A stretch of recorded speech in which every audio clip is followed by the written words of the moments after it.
معافی کہتے ہو فضل الرحمان مانگے؟ نہیں.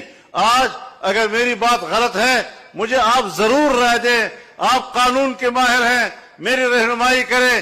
میرا مطالبہ یہ ہے کہ جس فوج نے اور جس جنرل نے جس دفتر سے میرے خلاف اور میری جماعت کے خلاف پروپیگنڈا کمانڈ کیا ہے اس کو معافی مانگنی ہوگی. ایک مولوی صاحب اگلے دن رات کو ایک کھانے پر میرے ساتھ بیٹھا ہے, مجھے مبارکباد بھی دے رہا ہے جلسے کی, اور اگلے دن رو رہا ہے. میرے بیان کی از خود تشریح کر کے جو میری کردار کشی کرنا چاہتے ہیں اور سمجھتے ہیں کہ فضل الرحمان جھک جائے گا, سرنڈر کر جائے گا, یاد رکھو مجھے اپنے ماں باپ نے سرنڈر ہونے کے لیے نہیں جنا ہے.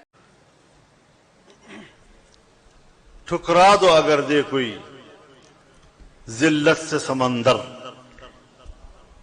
عزت سے جو مل جائے وہ قطرہ ہی بہت.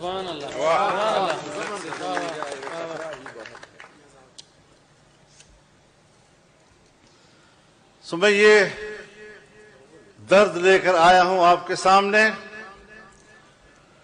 کوئی ایسا اہل دل ہو کہ فسانہ محبت میں اسے سنا کے روؤں, وہ مجھے سنا کے روئے.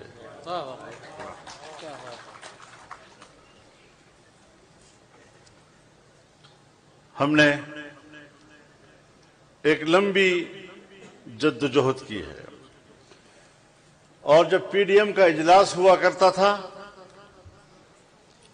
تو میں ان اکابرین کے سامنے ضرور یہ سوال رکھتا تھا کہ کم از کم میری زندگی میں ہم جنرل ضیاء الحق کے مارشل لا سے لے کر مسلسل آمریتوں کے خلاف جنگ لڑ رہے ہیں, ذرا اس بات کا تجزیہ تو کریں کہ اس پوری جدوجہد میں جمہوریت طاقتور بنی یا آمرانہ قوت طاقتور بنی ہے. اور اگر یہ ایک مسلمہ حقیقت ہے کہ جمہوریت کمزور ہوئی ہے تو پھر ذرا ہمیں غور کرنا چاہیے کہ اس میں سیاستدانوں کا کتنا کردار ہے, ہماری کوتاہیوں کا اس میں کتنا کردار ہے, اس کے اصل ذمہ دار کون ہیں. ہر شخص کہتا ہے میں سب سے زیادہ طاقتور ہوں, ہر شخص کہتا ہے میں سب سے زیادہ دولت مند ہو جاؤں, لیکن کبھی دنیا خواہشات کے تابع رہی ہے؟ اللہ تعالی نے بھی انسان کو خواہشات سے بھرا ہے, اور تمام بشری, انسانی, حیوانی, بہیمی خواہشات سے انسان کو بھر دیا ہے. لیکن اس کے باوجود اللہ نے اپنا قانون اتارا ہے اور ہمیں ہدایت کی ہے کہ آپ نے قانون کی پیروی کرنی ہے, اپنے خواہشات کی پیروی نہیں کرنی. اور یہی ضابطہ اور یہی اصول انسانی معاشرے میں اعتدال پیدا کرتا ہے. ہم پہلے بھی انتہا پسند نہیں تھے, ہم آج بھی نہیں ہیں. انتہا پسند بنانا, شدت پسند بنانا, دہشت گرد بنانا, یہ امریکہ اور مغرب کی خواہش ہے. اور ہماری ریاستیں ان کی اس خواہش کو پورا کرنے میں دلچسپی رکھتی ہیں. اس لیے اگر کوئی مذہب کا نام لیتا ہے تو مذہب کے نام لیوا لوگوں کو اشتعال دو, مذہب کے نام لیوا لوگوں کو اشتعال دے کر اسے اسلحے کی طرف راغب کرو, اسے اسلحہ اٹھانے پہ مجبور کرو, اسے پہاڑ پہ چڑھنے پہ مجبور کرو, اسے مورچے میں بیٹھنے پہ مجبور کرو تاکہ ہم مذہب کا ایک تصویر دنیا کے سامنے پیش کر سکے کہ یہ اسلام ہے، یہ مذہب اسلام ہے، اور یہ اسلام یہ لوگوں کو لڑنا سکھاتا ہے، مارنا سکھاتا ہے، قتل و غارت گری سکھاتا ہے۔ یہ تاثر دنیا کو دینا کہ وہ اسلام سے متنفر ہو جائیں، اور پھر ان ملکوں کی ریاستی قوت کو اس بات پر آمادہ کرنا کہ وہ اپنے ملک کے ان شہریوں کے خلاف طاقت کا استعمال کر کے مذہب کا نیست و نابود کر دے۔ جمعیت علماء اسلام نے یہ فیصلہ کیا کہ نہیں، مذہب ہمارا امن کی بات کرتا ہے، میرا مذہب امن کی بات کرتا ہے، انسانی حقوق کی بات کرتا ہے، جان مال اور عزت و آبرو اور اس سے وابستہ حقوق کی بات کرتا ہے، اور دنیا بھر میں جو قوانین بنتے ہیں وہ اسی انسانی حقوق کے تحفظ کے لیے بنتے ہیں۔ اور اگر قانون غالب ہے، اگر قانون مؤثر ہے، تو پھر کوئی کسی کا حق نہیں مار سکتا، کوئی کسی کو ناروا قتل نہیں کر سکتا، کوئی کسی کے گھر پہ قبضہ نہیں کر سکتا، کوئی کسی کی زمین پر قبضہ نہیں کر سکتا، کوئی کسی کی عزت و ناموس کو بری نظر سے نہیں دیکھ سکتا۔ ایک محفوظ معاشرہ جس کے حقوق محفوظ ہو، جن کی عزت محفوظ ہو، ہم نے پاکستان میں یہی روش اختیار کی۔ آج پورے ملک کے تمام مکاتب فکر کے علماء، تمام مکاتب فکر کے دینی مدارس اور وفاق المدارس العربیہ پاکستان فعال ہے، متحرک ہے، اور اس کے ماحول میں تعلیم کا سلسلہ جاری ہے، قرآن و سنت کے علوم جاری ہیں۔ اور آپ آئے ہمارے پاس، آپ آئے، آپ نے ہمارے ساتھ بات چیت کی، آپ نے ہمارے سلیبس پر ہم سے بات چیت کی، اور آپ نے کہا آپ کا سلیبس ٹھیک ہے۔ آپ نے مدارس کے تنظیم اور اس کے نظام پر بات کی، اور آپ نے کہا آپ کے مدارس کا نظام بھی ٹھیک ہے۔ آپ نے ہمارے مدارس کے مالیاتی نظام پر بات کی، اور بالآخر آپ نے یہ تسلیم کر لیا کہ آپ کا مالیاتی نظام بھی ٹھیک ہے۔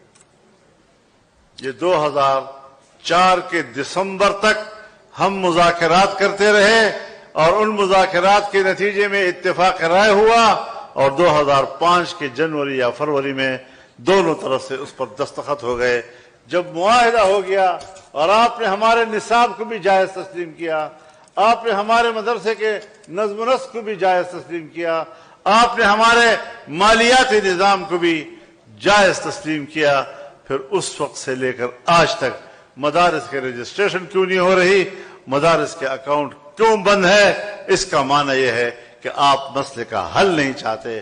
آپ کسی طرح چاہتے ہیں کہ مدارس اشتعال میں آئے، سڑکوں پہ آئے، نوجوان کو اشتعال ملے، وہ بندوق کی طرف جائے، اور پھر ریاست بندوق کی طاقت کو طاقت کے ساتھ مارنے کے لیے اس کو کوئی جواز مہیا ہو سکے۔ سو ہم نے آپ کو جواز مہیا نہیں کیا۔ ہم نے اس ملک کو پرامن ملک بنانے کی کوشش کی، تاہم ایک گروہ ضرور ہے جو پہاڑوں میں چلا گیا، جو بندوق لے کر کھڑا ہو گیا، لیکن وہ بندوق اٹھا کر جب افغانستان جا رہا تھا تو آپ نے افغانستان جانے کے لیے اس کا راستہ روکا؟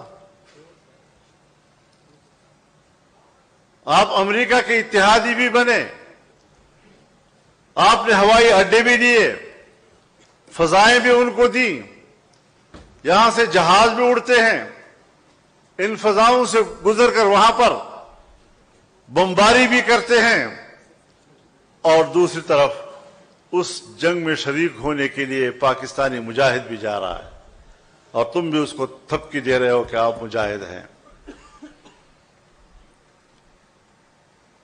اور پھر انہی حالات میں ان کے ساتھ مصالحت کرنے کے لیے میں نہیں گیا ہوں، ان کے ساتھ مفاہمت کرنے کے لیے میں نے افغانستان کا سفر نہیں کیا، میں نے دو ملکوں کے درمیان معاملات ٹھیک کرنے کے لیے سفر کیا، لیکن طالبان کے ساتھ بات کرنے کے لیے میرے ملک کے ISI کا چیف کیا ہے، اور اس نے وہاں پر ان سے کیا باتیں کی ہیں کچھ مجھے معلوم بھی ہے۔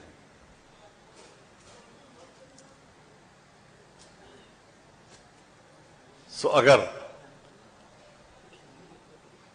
ان دہشت گردوں کو کوئی حوصلہ دلانے کا عمل ہے، وہ بھی آپ کے صفوں میں مل رہا ہے، ہمارے صفوں میں تو وہ ہم سے ناراض ہیں۔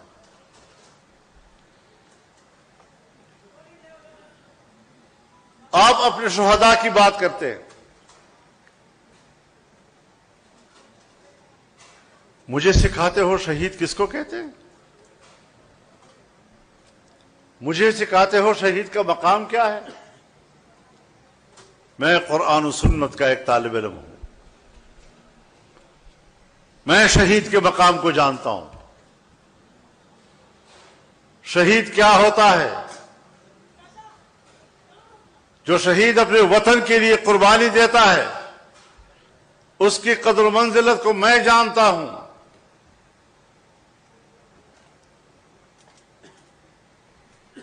آپ مجھے اس کی قدر و منزلت نہ سمجھائیں، میں تمہیں جانتا ہوں کہ تمہارے نظر میں اپنے شہید کی کیا قدر و قیمت ہے۔ کیا بتا سکتے ہو آج تک قوم کو تم نے بتایا کہ کارگل میں آپ کے کتنے جوان شہید ہوئے اور آپ نے وہاں سے کتنے شہداء کے جنازے وصول کیے؟ ذرا بتاؤ تو صحیح۔ تم نے اپنے شہداؤں کو ہندوؤں کے سپرد کیا اور وہاں سے ایک بیان آیا کہ ہم نے اسلامی طریقے سے ان کو دفن کر دیا۔ ان کی تعداد مختلف بتائی جا رہی ہے، لیکن ہے سینکڑوں میں۔